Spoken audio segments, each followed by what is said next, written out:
So for people who don't know who you are, because there might be people who are listening specifically as a podcast who don't know who Gavin and Zach are from the Vanguard, when did you guys start and why have you focused on, I mean, I guess maybe, yeah, when did you guys start and like, why did you guys start focusing on kind of like debates that you saw on YouTube and, you know, little crash outs and flame outs and funny things that you observed?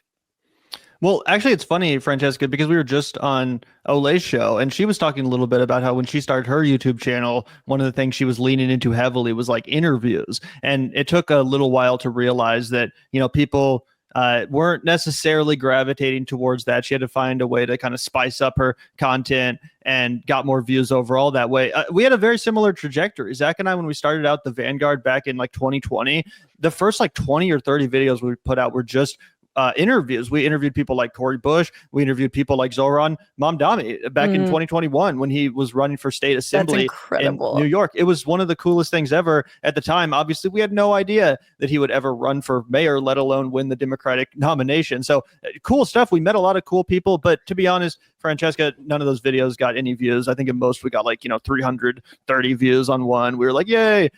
Then all of a sudden one day there was some crazy beef going on in the timeline. I think it actually involved Ana Kasparian and Jimmy Dore or something like that. But we realized through talking amongst ourselves that we had thoughts and we were like, hell, why not share these thoughts on YouTube? We did that. And for one of the first times ever, the view count went like that. People really responded. It got in the algorithm. And then because of that, people started checking out our interview content. They started checking out more of our substantive analysis as well. And we realized, people do want the substance, but you kind of have to trick them into getting there. I've always said you have to put the pill inside the piece of cake to get your dog to eat it. Yes. Or whatever the expression is, right? And I think that goes for YouTube. So I'm not above drama. I love drama. I love reality TV trash, so a lot of that comes through in the presentation of our content, I think, but we like to hope that at the center there is a real substantive left-wing message, and we hope that we understand the algorithm, understand the platform we're on to an extent, so that we can sell the message of leftism, so that we can spread the message of leftism.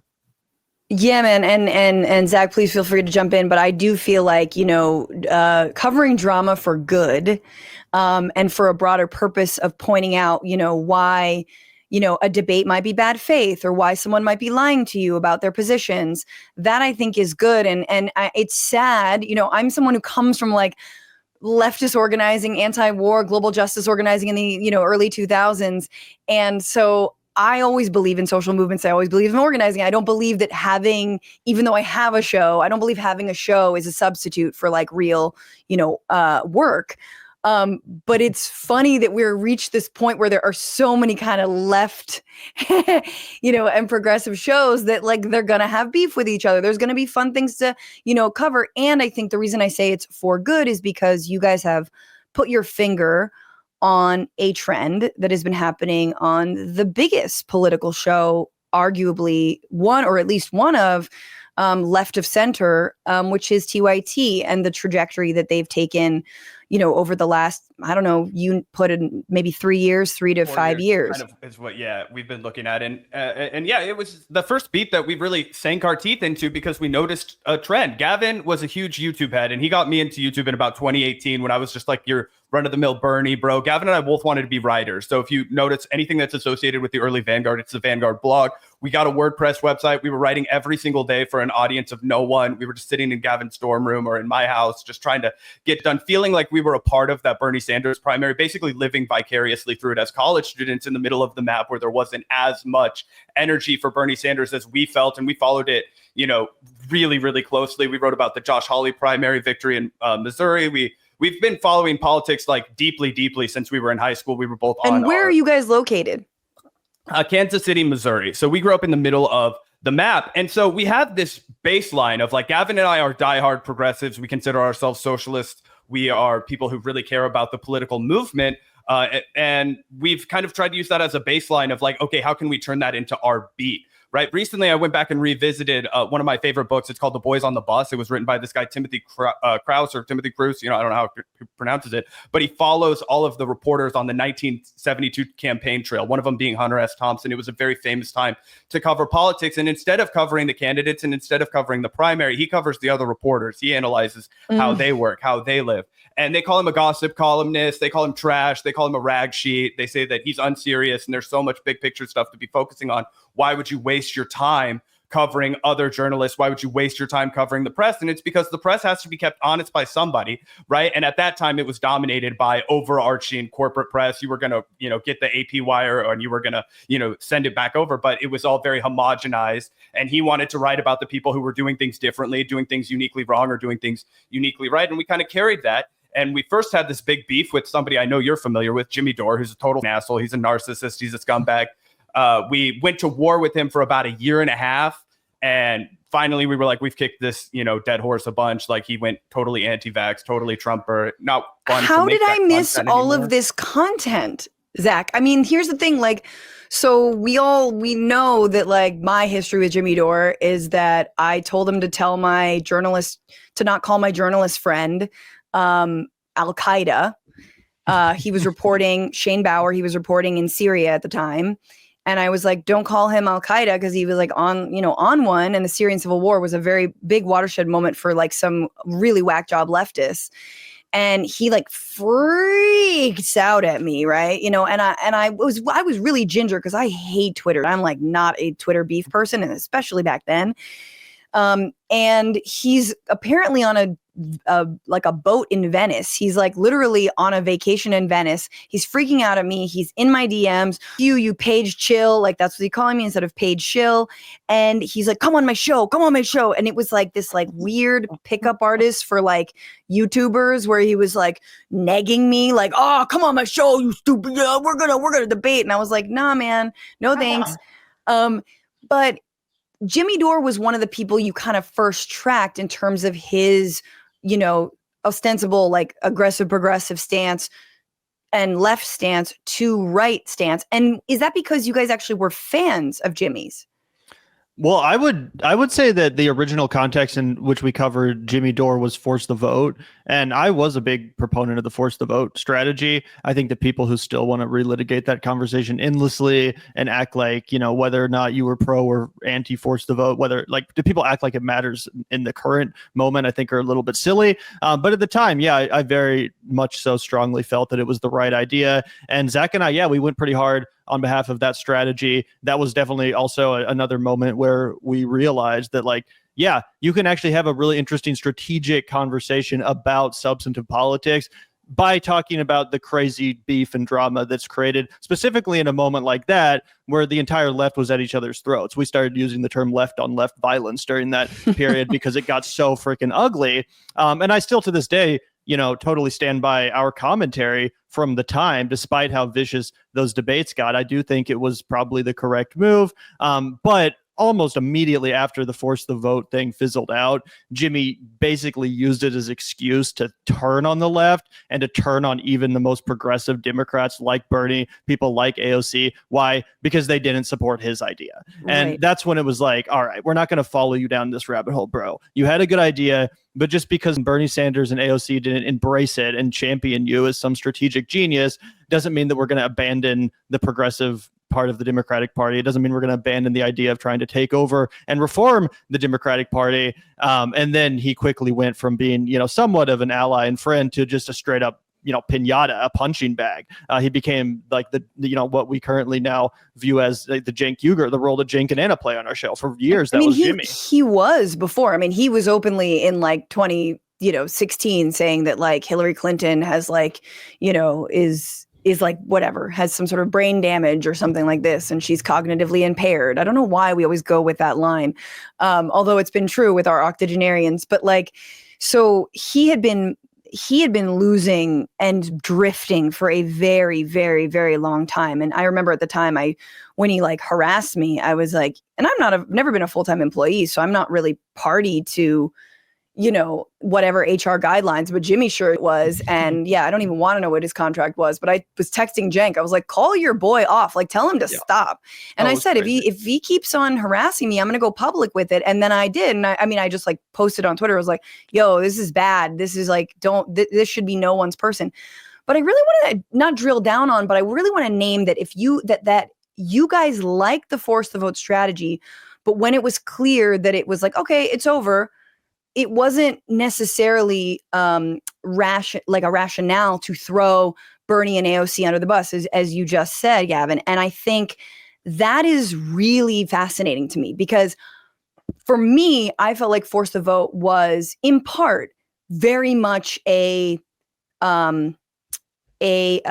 sort of random litmus test that was put forward by someone who I thought was already a bad faith actor. So it was sort of like here's my flag, I'm planting it, and if you don't raise my flag, you're not really on the left. And it was a litmus test put on against many, many leftists.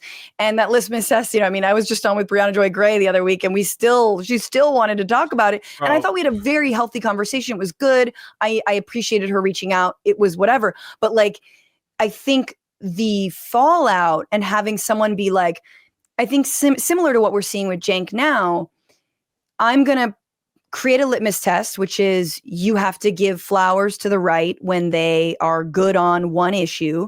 And if you don't stand up and you don't raise this flag with me, then you're not part of my crew. You were never an actual leftist, and I'm going to use this. And to me, that's op behavior. That's straight, as someone who's comes from the left organized, that's an op. An op will do that. An op will stand up in a meeting and be like, if you're not for blankety blankety blank, you're not really part of this. You know what I mean? That's what an undercover does. And I think that's exactly what Jimmy did decide to do with the power that he accrued. And that's how he decided to wield it. But I think one part of the Force the Vote history that does get a little bit erased is there were two other really big soldiers for Force the Vote that were infinitely more reasonable and also genuine leftists. That was Crystal Ball and Kyle Kulinski. So they were out there basically making the case that Gavin and I felt very passionately about, which is that people were not happy, myself included, right, with the way that Bernie Sanders conducted himself on the debate stage with Joe Biden. I was very disappointed in my good friend Joe. I was very disappointed that he let him lie about his social security record on that last debate stage. I mean, Gavin and I are real political junkies. We've seen every bit of footage. We've watched it all. That's the world. And so we were so fired up, and we were so ready, and we were so pissed off, and we'd gone from being so stoked. And I remember the Nevada night, I could have cried. I was so happy, man. And then I wrote an article for a blog that nobody read called Joe Biden's Pyrrhic Victory in South Carolina. And I was like, don't worry, anybody. South Carolina doesn't mean anything. Nobody's ever won the first three primaries. Fuck Pete Buttigieg in the shadow app. He lost Iowa. But the thing is that Jimmy ran awry after that, right? And we got it up close and personal. You mentioned his weird obsession with Syria, which I can't prove, but I would guarantee you he was paid to have that analysis. 100%. And he got obsessed with everything. He's not smart enough on foreign policy to have that analysis. He's a fucking moron. And he can't, he just has Aaron Mate and Max Blumenthal come on and fit in his ear. Amy Goodman's an op, but this guy that is from Russia is really cool. And this guy was the arc. We had Aaron on one time and we had it out with him right around the same time. He was calling Amy Goodman a bunch of stupid, but he had General McGregor on to talk about how this guy's actually really pro-peace. I'm like, he has on his website that he was the chief architect of Iraq, and whatever. We don't have to do the whole every leftist we've had beef thing, but it started to slowly chip away with us, right? Jimmy was in our chat one time, screaming at us because we talked to Ryan Grimm, and he was like, Ryan Grimm's a sellout. I'm like, Ryan Grimm is one of the best reporters working in America right now. Yeah. Well, speaking of the Syria thing, it was during our conversation with Ryan Grimm live on our show that he started sending in $5 super chats demanding that we switch the topic to challenge Ryan and his reporting on Syria, because it conflicted with Aaron Mate, who's the only journalist that Jimmy Dore respects for whatever reason, probably because they were both taking money from the same billionaire. That's Peter another Howard. thing we exposed on our show, and that was a huge turning point for me, at least, against Jimmy. I, at least when we started out, thought that Jimmy and Aaron Mate and all these losers on that side of the aisle, or on that camp in the internet, whatever you want to call them, I thought that they really were genuinely opposed to big money and corporate media and all that stuff. And I remember I used to think it was righteous anger when Jimmy Dore would call out Cenk Uygur for taking the Katzenberg money and for getting in bed with these corporations and stuff like that, only for us to then find out that Jimmy and Aaron were both taking at minimum $5,000 a month from a billionaire, Peter Allard. And that's something that when it was exposed, they didn't even deny. they both tried to justify it by saying, oh, he's one of the good billionaires and yada yada yada. But I was like, are you kidding me? Are you just lying to people? What was Allard's broader agenda? Was he upfront with what it was, or? Well, he started out, kind of as a Jimmy Dore left winger, I think, when it came to issues of war and, general populist issues. He's dead now, by the way. But towards the very end of his life, from what I remember, based on our reporting, he got really into the vaccine stuff. Way into it. And also, not to cut you off, Gavin, but we think somebody may have even tried to reach out to us and try and bribe us. And that was a big reason that we decided to become suspicious of it. Yeah. 100%. So, I mean, that's the other thing that, we should name is like, you guys also do your due diligence and you dig when it comes to like who's taking money from where. And I'm someone who is deeply allergic to money. And even though I do have, Hoxham factor stuff, which I suggest everyone try. But like you guys also, I think because of that, say you're Patreon funded, you're people powered, and I love that. I mean, same as well, but like the deals I have are very, very small. But I also do have problems with taking money from billionaires, and I think some folks absolutely don't. And this is the question. I think it goes kind of deep, right? Because some people on the left who say they're on the left will say, no, it's fine that I take billionaires' money because I'm doing what I want with it and like I'm independent. And yet they're not always independent. Now, I will be straight up. I was working at Al Jazeera for many years. That's the government of Qatar. But being part of AJ Plus was very much like open. Like if you're working for RT, like Russia Today, that's Russia Today. I expect you not to be able to say very much about Ukraine.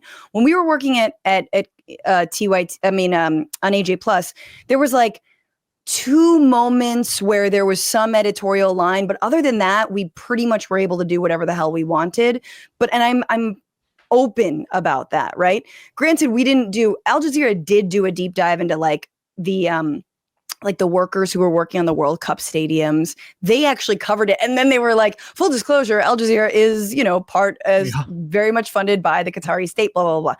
But it's one thing to be upfront and work for an organization that's like a foreign entity or whatever, but it's very much another to take billionaire money and not openly state that you're doing that, especially when we know that people like, for example, Peter Thiel very much invest in certain leftists who they think can cross over on some issues and to sort of like divide it. And I think it's important, the other thing to know is like, I mean, look, Crystal Ball I've not talked to her about this, but we know that like The Hill was in part funded by a massive Trump donor.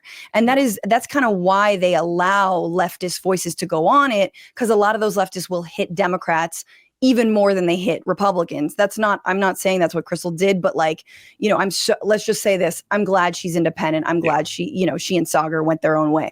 But let's leave that over there. Let's talk about this week. I think has been really illuminating for me. And I think it should be illuminating for anyone who's been watching and following the TYT downfall in many ways. I was on your show talking about it. Everybody knows I was banished because of things that I've said. We know that Cenk refuses to have, an open debate with me on his show. We know he refuses to debate people like, Sam and Emma on the Majority Report, but he did speak with Crystal and Kyle about a week ago. And it was a devastatingly painful debate to watch. They discussed pretty much whether or not the right was actually anti-war. And Cenk, like he did at me, lost his mind, got very upset, said they were crazy, that they were wrong. They kind of brought receipts and were like, look, the majority of Republican voters agree that we should be attacking Iran. No one's flipped on the president. Charlie Kirk's fallen in line. What are you talking about? He still couldn't handle that. And this week has ended with this incredible victory of Zoran Mamdani, who has suffered nothing but Islamophobic hate from the very same allegedly anti-war people. And I said this on my show the other day, but I brought up a Matt Walsh tweet, and Matt Walsh very openly said, The reason I'm isolationist and anti-interventionist is because of places like New York City. Look at all the immigrants. Look at all the people who are there. When we invade other countries, they come here. They're not even American. Da da da da. Now, number one, they are American. You know what I mean? Like his whole premise is like New York City is not actually America, not actually the United States. But really, the reason the right is against war is because they're massive Islamophobes. They're massive racists. It's the Tucker Carlson, you know, why would we invade Iraq? It's just like a country full of monkeys or whatever he said. Like, you know, this is what is at the root of so much of their ostensible anti-war stances, in addition to just flat out anti-Semitism. So I felt like this week, you and the Vanguard have been proven so right in all of the videos that you do. And yet Cenk and Ana continue down this line that somehow the right has a lot to, that we must resuscitate them. We must reach out to them. You know, some of my favorite parts of your show, Zach, are when you just kind of like, you just go off. And if you could just explain, and both of you, but Zach, just explain to me like why you see this as a dangerous path. Like what is wrong with reaching out to the so-called like right-wing populist anti-war people? Well, it's tough, right? And like obviously when we're on it, like if you run into me on the street, I'm not going to scream and holler if we have like a disagreement. I always like to tell people that like I am not a crazy person, but I do kind of play one on YouTube. But I think that the reality is that this is high stakes stuff, right? And so Gavin and I, we come out here and we're Silly and Billy, we're stoner bros. I've known Gavin since 5th grade, right? So we have this rapport together that will never be recreated with any other dynamic, right? We're like each other's pals. You know what I mean? It's like, you mentioned it when we first came on here. It's like, how do you guys have the rapport that you have? How do you have the ability to do this show? It's because we're homies, right? We've been best friends. And I would never have had the confidence or any of that to come out here and scream and hoot and holler and do all this stuff if I had to do it by myself. I was never going to set up a YouTube camera and do this by myself. So for as much as I like to hoot and holler, it like Gavin was the one that kind of like was like, here's something to hoot and holler about. So it's like it's a perfect symbiotic relationship. It was like, hey bro, this is really tough. Have you heard about this? And I was like, no, I never fucking heard about this, but I want to scream forever. You know what I mean? And that's just kind of our model. Yeah, well, I mean, I also think that you guys have are very articulately. I think you guys have very articulately broken down like why it is dangerous to do this. Like that you basically say like the importance of this moment when it comes to like the people who are anti-war is that the right is actually taking leftist talking points, they're laundering it and they're selling it to their base and their listeners, and that it is our job to tell them and to like basically out organize them, right? To like get them over to our side, rather and understand that like actually these people are all paid for by billionaires. They're not actually, you know, so-called anti-war, and also to get Democrats to wake up about how the right is eating their lunch when it comes to taking this, you know, so-called isolationist lane. So I don't know. Please tell me more about that, because I do feel like we see Cenk and Ana specifically doing this kind of thing and laundering a Marjorie Taylor Greene. Marjorie Greene was on with an interview with Cenk, and it was incredibly softball. Yeah.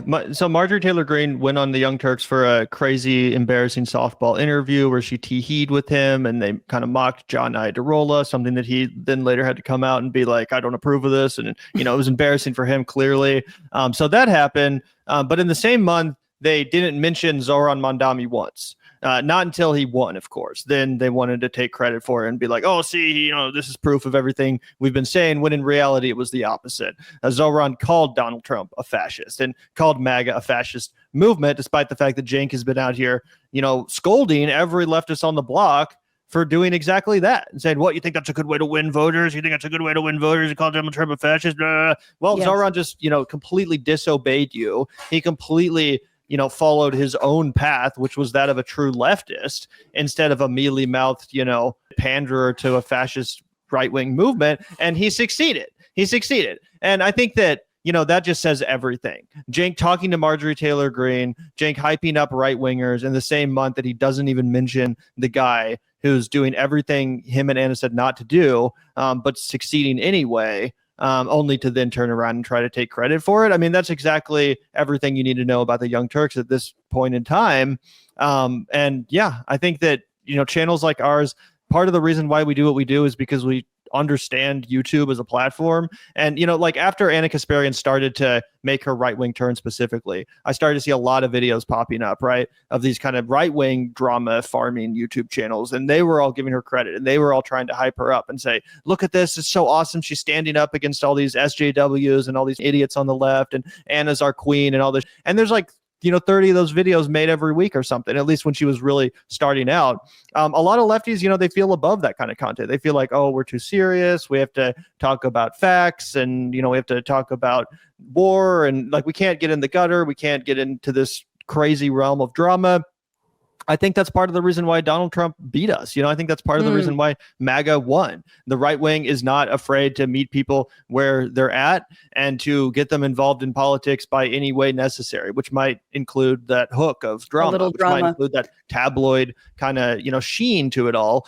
So, I've said a lot there, but I think that kind of answers your question, hopefully. Yeah, the spoonful of sugar helps the medicine go down. Yeah, well, I mean, and especially when, we can point out how ridiculous things like this are. So here's Charlie Kirk on the Zoran win. 24 years ago, a group of Muslims killed 2,753 people on 9/11. Now a Muslim socialist is on pace to run New York City. Clear Islamophobic, like, insanity. And Cenk is one of the first people to respond and saying, okay, other than being a dick thing to say, do you get that this makes no sense? First, the socialist thing is not connected to the Muslim thing. Second, there are a couple billion Muslims. Please tell me you understand that some of them are plumbers, accountants, and dentists. Please tell me you understand there's a range of humanity within each religion. A range of humanity?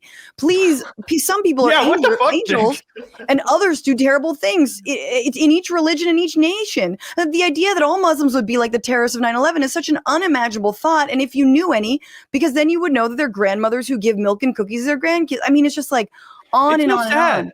Charlie, I can call you a bigot. That's easy. But I'm not sure it solves anything. Instead, I'm sure at the cost of great derision from my own side, I'm going to ask you to think it through and see if it still makes sense. Your call. At the cost of and then I just wrote, bark, bark, bark, please bark, bark. Cenk once again at the wrong tree. Like, he's just, again, he's barking up this wrong tree to try and break bread with these fools. And it's very pathetic because these are open Islamophobes. And you know what? Where they get paid when they do the Islamophobia. They get paid when they call him a jihadist. They get paid when they hammer down on the fact that he's a socialist. So tell me what you think is paying Cenk. Like, you've talked about your theories about why they're doing some of the sort of, and they are not the same. And I really bristle at the Ana and Cenk being the same, because they are not, but they even call themselves we. They speak in we all the time, especially Cenk. But is there a profit motive here? Well, I think that it's kind of like a double-edged sword, right? So what they've done is they've kind of set them up on the wrong path, and they're kind of continuing to punch at a brick wall. So you mentioned the financial woes. I'll give everybody the TLDR. I bring it up all the time just because I think it's really important, right? They are not an independent company. They're in no way independent media. They have not been independent media in over a decade, right? When somebody comes out and they say, I'm not independent, or I'm independent media, I'm not corporate backed, that means they've never done venture capital funding. That means that they could be doing selective ad reads that are, something that they screen. And, Francesca, you do a great job of that. The Majority Report does a great job of that, right? There's a way to do it ethically and responsibly. You don't just take whoever's money wants to invest in your corporation. So they took a bunch of money from this guy, Buddy Roemer. He's a Republican. You can Google him. He'll come up. They took money from 3L Capital, which has a bunch of cryptocurrency connections with this guy, Naval Ravikant, which I think people should Google because he's a shady figure as well. All of the companies, or I guess firms rather, venture capital, that invested in the Young Turks, they're just regular ass firms that are going to invest in anything innocuous. Like, one of them sells a bunch of dick pills on this platform called Row. Another one is invested in Bird, the scooter that terrorized everybody. Like, Gavin and I both got damn near hospitalized riding those things around when we were intoxicated. Go Puff. These are the kind of people that they're taking their money from, right? Which is fine if we were talking about, I'm going to do a show on MSNBC, which is owned by Peacock. That's just kind of what you expect. There's going to be big money behind it. There's going to be a media apparatus. That is the whole point, is that the Young Turks offered an alternative to that, right? And I think Kyle Kalinske always brings that home very well. Like, Kyle's never done an ad read, never taken a phone call with an advertiser. He was like, I've never needed to. Before Adpocalypse, it was way easier to make a living on YouTube. After Adpocalypse, I was already big enough. I had an audience of people that were ready to like sign a check from my Patreon, right? So he never went through it, but it's an alternative to that. You're offering somebody something that's different than corporate media, right? And he's lied about that constantly. He then went on and has renamed the People's Studio, right, which they financed with $400,000 in small dollar donations in 2013 to 2014. It was over 3,600 small moms, grandpas, uncles, cousins, nephews, people who listened to the Young Turks, wrote $36 checks and sent it in on a dream that maybe I would have a news network that looked, official, that I could send to my uncle, that I could send to my next door neighbor and be like, hey, you're being lied to. MSNBC and Fox News don't look legit, or, aren't informing you. I can't send you this guy in his garage that doesn't look legit. I can send you the Young Turks network. So this was their entire model. And they've just pissed all over that. Right now, they've just become any other YouTubers. They're just like basically it's a problem with all across legacy media on YouTube, where these people are used to making money hand over fist. They don't understand that when you're writing political YouTube, like there's going to be highs and lows. And when it's a low time for you, it's going to be a high time for Republicans and vice versa. Right. Well, Cenk couldn't wait out the lull. He had to keep growing. He has capitalist brain. If it's a setback from last year, that means the business is falling apart. Infinite growth mentality. They all have it. Right. And so it's just set him up for this like nauseatingly bad behavior over and over and over again. And I think Ana Kasparian. Oh, go ahead. Well, no. And just to say that also like the Polymarket Studio rename, which lasted for maybe about a year or so. Yeah, I think he named it for the election season, but then he couldn't get them to re-up because it was such a bad business deal for them. They probably didn't generate any profit off of it. What's the connection with Peter Thiel and Polymarket? He gave them $70 million in one of their initial seed investment rounds. He's also considered the kingmaker. So fun fact about me, I spent some years in my life trying to break into venture capital, right? I worked at this corporation called Casey Rise Fund, which invested exclusively in Kansas City firms. And then I got picked up by this company called Zigo, which got by Vista Equity. So in the first 4 years of my adult life, I was surrounded by a lot of these kinds of assholes all the time. And Peter Thiel is God to them. Okay. You don't even really need to say his name. He's like one of 5 guys that are kingmakers. Okay. And do you know who else is another kingmaker in Silicon Valley? That guy, Naval Ravikant, I was mentioning. So these are the guys that Cenk is just showing his ass to. He's desperate for them to give the money, and he's just auditioning based off of what he would like to see. And I think his plan, and I don't have any evidence for this, but I think he kind of wants to go the Glenn Greenwald route or the Matt Taibbi route a little bit. And, Glenn is very principled and very firm on some things, and I admire his Palestine coverage. We've had deep disagreements on other issues. He's come on the show. He was always nice to us. I think it's worth noting. But the reality is that he has gone the Peter Thiel direction, right? Like he's big rumble, and Matt Taibbi's another guy, and I think and Taibbi's definitely another, and I think this is sort of when you first mentioned the covering the journalists. I mean, you guys had Eon Higgins on your show, who basically wrote a whole book about the Taibbi Greenwald slide, and I think that it was very relevant, especially to me as someone who read them up to in the run up to the 2016 election. And then they completely fell on their faces and revealed that actually being anti-establishment, which is something that Cenk also harps on, doesn't mean that you actually have progressive values, that you believe in civil rights, that you believe in workplace democracy. Obviously, wink to Cenk on that, because we know his history with union busting in the initial phases of the TYT union formation. And so it doesn't really, being anti-establishment doesn't mean anything. And I've tried to ask him what that means, or being populist. These are empty platitudes and words without actual moral principles grounding it. What are you for? What do you stand for? Look at Zoran speaking so brilliantly and nimbly about Israel Palestine, about, I'm going to look at this in a little bit, about being able to defend even things like global intifada, which there's nothing wrong with that phrase, and he can do this so well, and making talk about anti-Semitism, but in a response say, I'm working around all hate crimes and all hate speech, and making doing more education on this. So anyway, the last I guess I want to let you guys go, because it is Friday afternoon. It has been a long ass week, although a good week.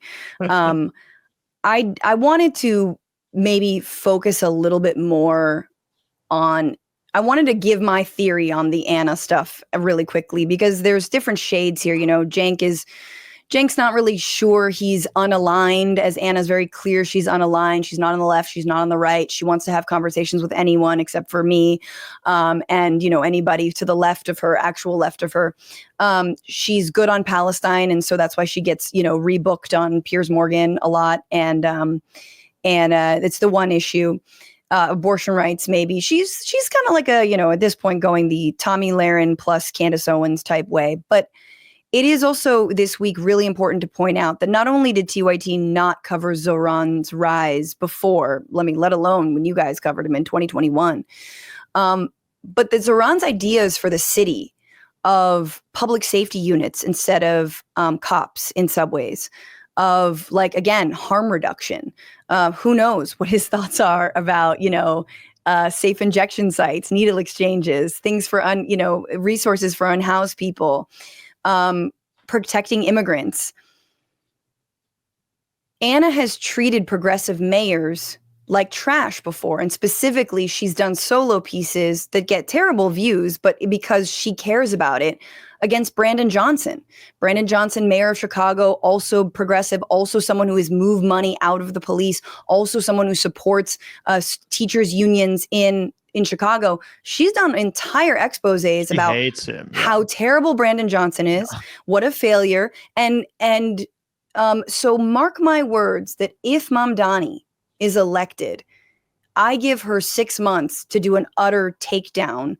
And it's so ironic because here's someone who stands for Palestinian human rights. Here is someone who is Muslim American, who's facing down all this right-wing hate. But push comes to shove, Ana's bread and butter, things that she gets, you know, all up in a knot about, have to do with so-called safety, policing, you know, and all that. And it's just like, here we go again.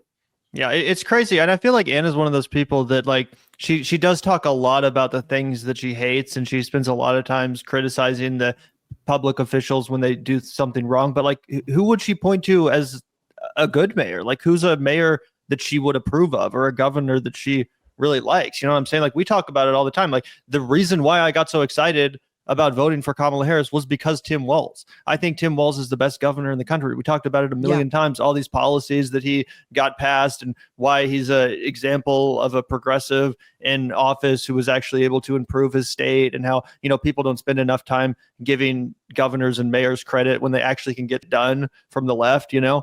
And Ana spends all this time tearing people down, whether it's Karen Bass or Brandon Johnson. And to be fair, I don't live in LA. I don't live in Chicago. I can't speak to the way that those, you know, and they're very different. Like, first of all, in California, Karen Bass sucks, man. But by no stretch of the imagination should Rick Caruso, billionaire mall developer, like, be elevated. Exactly. And Ana, I mean, Cenk endorsed him. I don't know if Ana did openly, but, like, that's who we're talking about here. It is terrible. And Ana also approved of a recall of Gavin Newsom. And it's like, okay, like, you want Larry Elder.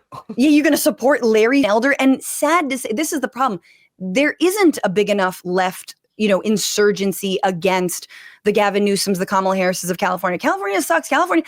That's why the New York win is so big, because New York Democrats sucked also. And so Zoran coming in there, whereas, like, yeah, Minnesota Dems are way more over, you know, on top of shit and getting things done. Or what about Boston, right? She did an entire episode where she came after Michelle Wu, who is arguably one of the most effective mayors in all of America. We were fortunate enough to have Boston City Council President Ruthie Louis-Jean on a day after Ana was just totally botching her coverage of Michelle Wu. And we debunked line by line the way that Michelle Wu was actually implementing a true sanctuary city, which was what Ana was pissed off about. She was upset that Boston PD was told unsummarily, do not work with ICE, do not collaborate with them, do not cooperate with them at all. If we have somebody that is in a Boston jail, they will stay in a Boston jail. They are not going fucking anywhere. We're not sending them back to another country. If they have committed a crime in Boston, they will serve their time in Boston, and then we will let them out the front door. Like, that was their policy. And Ana was melting down, saying that they were refusing to, do anything about criminals, and we debunked it all.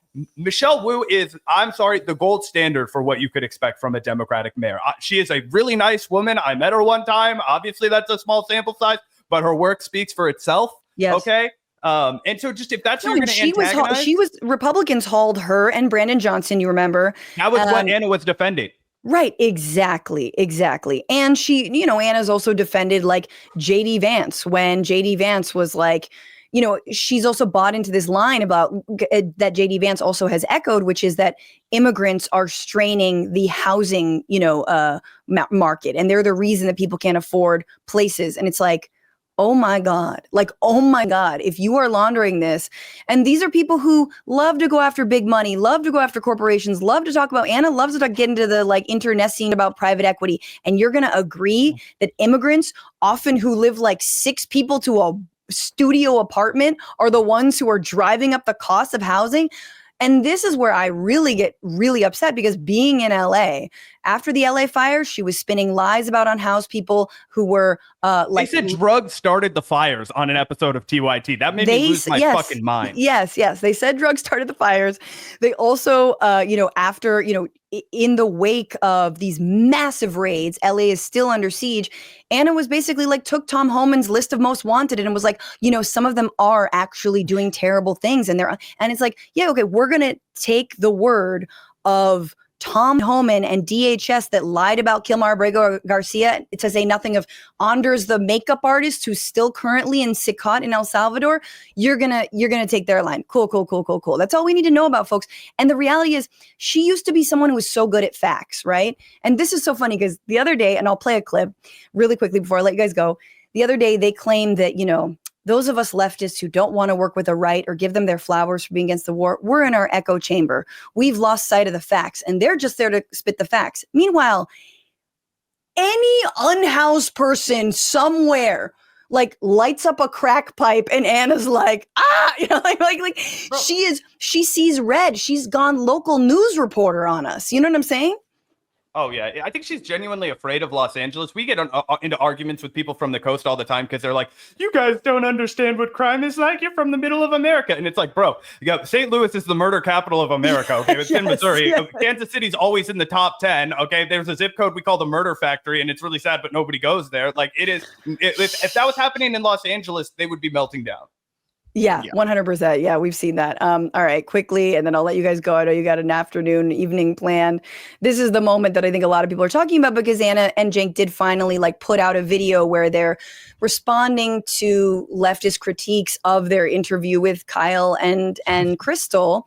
And this was sort of this revelatory little moment, where Ana sort of offhand is like, well, you're not a leftist, because Cenk kind of has labored under this assumption in all of his critiques about, the left, that he is one of us, like that this is coming from a good place. This is coming from the inside. This is, and he's mad at other people for saying they're the real leftist because he's trying to be the real, and all that.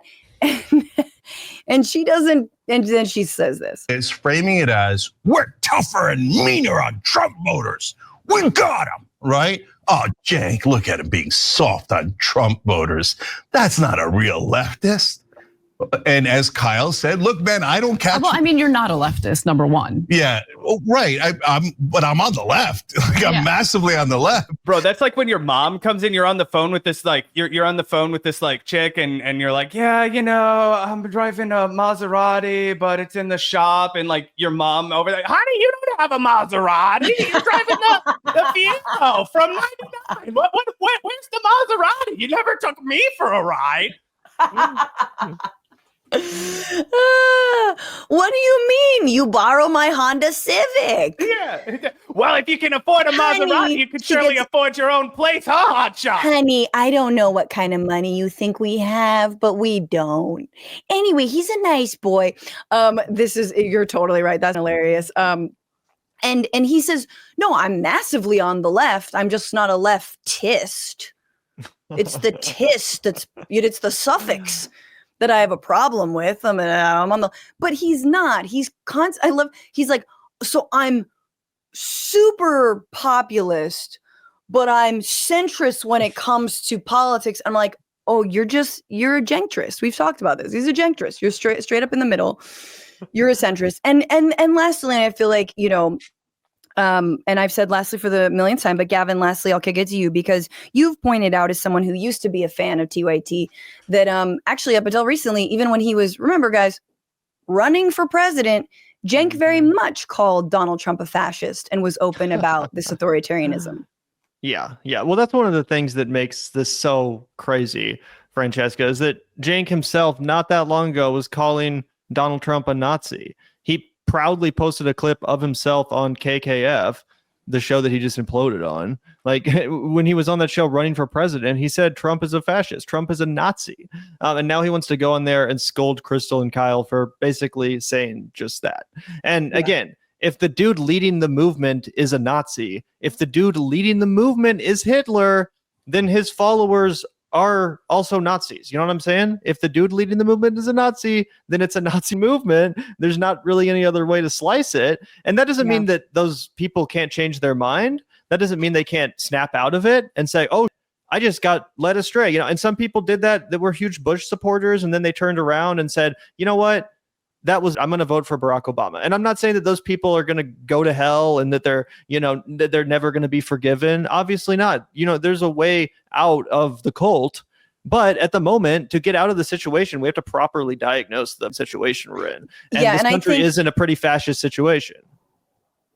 Absolutely. And I also want to say, like, there's not a lot of daylight to the kind of glazing that Cenk is doing of the right and the kind of glazing that the New York Times does of the right. These exposés on J.D. Vance, Curtis Yarvin, giving them all kinds of play and prestige when they don't deserve it. I mean, J.D. Vance is the vice president, but you know what I'm saying? Like Megyn Kelly gets these splashy little, like interviews. Well, and part of the reason why J.D. Vance became vice president is because of outlets like the New York Times hyping up his stupid book, The Hillbilly Elegy, and acting like, oh, this guy is the redneck whisperer and he's so smart. And like all these liberals were jerking him off for years and gave him the legitimacy that he then went on to use against them and to prop up this fascist, idiotic regime that we're all now living under. And you hear Cenk, now has a new slogan. He's saying Trump voters, because before he would just say MAGA and everyone was like, okay, well, who's MAGA? Now he's saying Trump voters, but none of us have ever said that Trump voters are like beyond repair or whatnot. But I think you're absolutely right. If you are still on board, especially at this late date, with this techno-fascist, authoritarian, skirt every constitutional, amendment regime, you might be a white supremacist. You might be in it for the love of the game, baby. Stephen Miller is in it for the love of the game. He wants to sweep immigrants because he's a Nazi. Clearly, people that voted for Trump based on inflation or whatever, you don't have that excuse anymore. Inflation has not been fixed. Prices are only going up. So you can't use that excuse anymore. If you're still donning the MAGA hat, then you're doing it because you want to see people that aren't white deported en masse, and not even to a place that's safe, but to some concentration camp in El Salvador. You know what I'm saying? It's genuinely crazy. So call it what it is. Yes, absolutely. And I think that, like none of us are saying, like, you can absolutely talk about where the mass base of voters are. That is where they are. Let's bring them on board, but not by, again, coddling the right in the way that he's been doing. It's so dangerous. It's so enraging. It pains me because, again, I receive money from them. I mean, some of the people that you're saying funded them probably funded me, not a lot. It's all good. I worked for some shady ass places before I got this job. Don't worry. And all just to say, everybody, please go support the Vanguard. Go give them you will not be disappointed, my friends, if you thought this was at all interesting, if the tea was hot and exciting for you. Exciting? I don't know, spicy. Go youtube.com/ what is the /? The Vanguard channel, I believe. I think it's Vanguard Pod. Oh, Vanguard Pod. But I just type in the Vanguard. Either way, we really appreciate you having this on. There's like a few before, because I'm like, what? I don't know. First. Anyway, go support them, become a member on YouTube or their Patreon. And thank you guys so much for all the digging through. It's like you guys dig through the trash. Oh, bro, we do. It's good though. Probably. It's good. I mean, Gavin, hearing you say, like, I was watching TYT the other day. I'm like, oh, you poor man. But this is again this is kind of like when people hate watch Fox because they're looking for them gems to drop, and it's fun. What's going on, Frantifa? If you haven't already, subscribe to this channel right now. Hit that button. And also, you can become a patron and support the show every single week. Get access to bonus episodes and exclusive merchandise. Patreon.com/bitchuation room. Do it.